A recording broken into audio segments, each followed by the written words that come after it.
اور وہ آدمی جو ساری عمر اپنے باپ سے پیسے لیتا رہا ہے، جس وقت ابو کا ہاتھ ایسے ہوگا نا، میں زندہ نہیں بچوں گا کہ میرے سامنے میرے باپ کا ہاتھ پھیلا ہوا ہے۔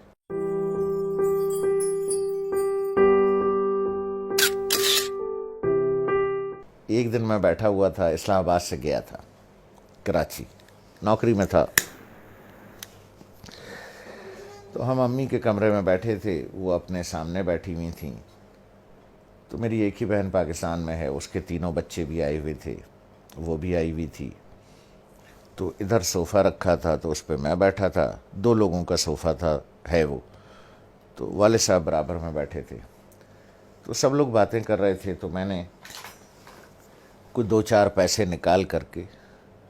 والد صاحب کو ویسے ہی پیش کر دیے۔ تو میں نے عین اس موقع پر یہ کیا کہ جب میں سمجھا کہ کوئی نہیں دیکھ رہا ہے، ٹھیک ہے،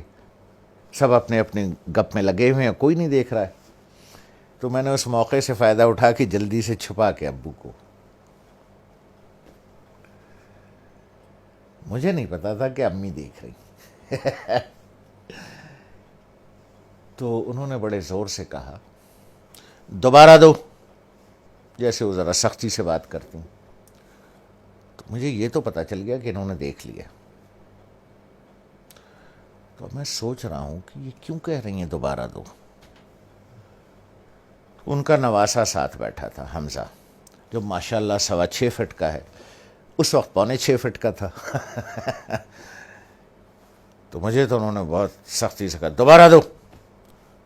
اور اپنے نواسے سے کہا حمزہ دیکھو ماموں نانا کو کیسے پیسے دے رہے ہیں۔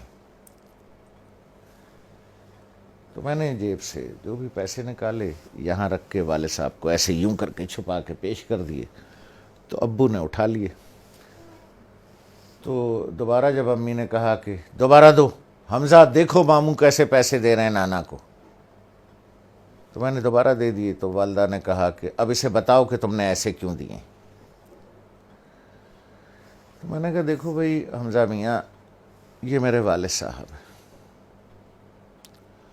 میں ساری عمر ان کے ہاتھ سے پیسے لیتا رہا ہوں، اب میں نے یوں نکال کے پیسے دوں گا تو میرے والد صاحب کا ہاتھ یوں ہوگا،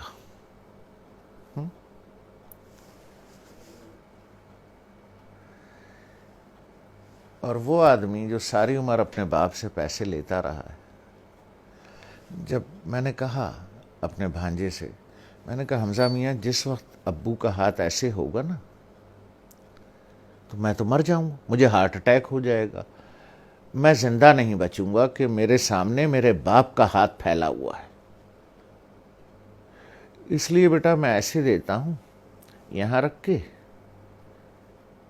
کہ والد صاحب یہاں سے اٹھا لیں، انہیں میرے سامنے ہاتھ نہ پھیلانا پڑے، جس طرح سے پرانے وقتوں میں بادشاہوں کو نظر اور نیاز دی جاتی تھی نا یوں کر کے، اور بادشاہ اگر قبول کر لے اٹھا لے تو وہ نیاز قبول ہو جاتی تھی، جیسے آج بھی مزاروں پر ادھر ادھر پیروں کو ایسے کر کے نظر دی جاتی ہے، پیر صاحب ہاتھ لگا دیتے ہیں یا کبھی کبھی اٹھا بھی لیتے ہیں، تو سمجھیے وہ نظر اور وہ نیاز قبول ہو گئی۔ تو میں نے کہا بچے جس وقت میں یوں کر کے دوں گا اور ابو کا ہاتھ ایسے اٹھے گا میں تو مر جاؤں گا بیٹا، کہ میرے باپ کا ہاتھ میرے سامنے پھیلا ہوا ہے، تو اس لیے میں ایسے کر کے نظر پیش کرتا ہوں چھپا کے کہ کوئی دیکھ نہ لے ہیں کہ باپ ہاتھ پھیلا رہا ہے، نہیں نہیں نہیں نہیں، باپ نظر قبول کر رہا ہے، اس نے ہاتھ لگا دیا تو قبول ہو گیا۔ اب وہ حدیث مبارک کا مفہوم ذہن میں لائیں، جب سرکار رحمت اللہ عالمین صلی اللہ علیہ وسلم نے بیٹے کا گریبان پکڑ کے کہا کہ تو اور تیرے پاس جو کچھ ہے تیرے باپ کا ہے، لوگ بھاگتے ہیں، میں آخری بات کروں، لوگ بھاگتے ہیں وہ فلانے پیر صاحب سے دعا کرا لیں، ہیں جی، وہ فلانے مزار پہ دعا کر لیں، وہ پیر صاحب کا جھوٹا پانی پی لیں، ہیں جی، وہ پیر صاحب کی جوتیاں اٹھا لیں، بخشے جائیں گے، ثواب ملے گا۔ ارے یار 2 عدد پیر تمہارے گھر میں بیٹھے ہیں،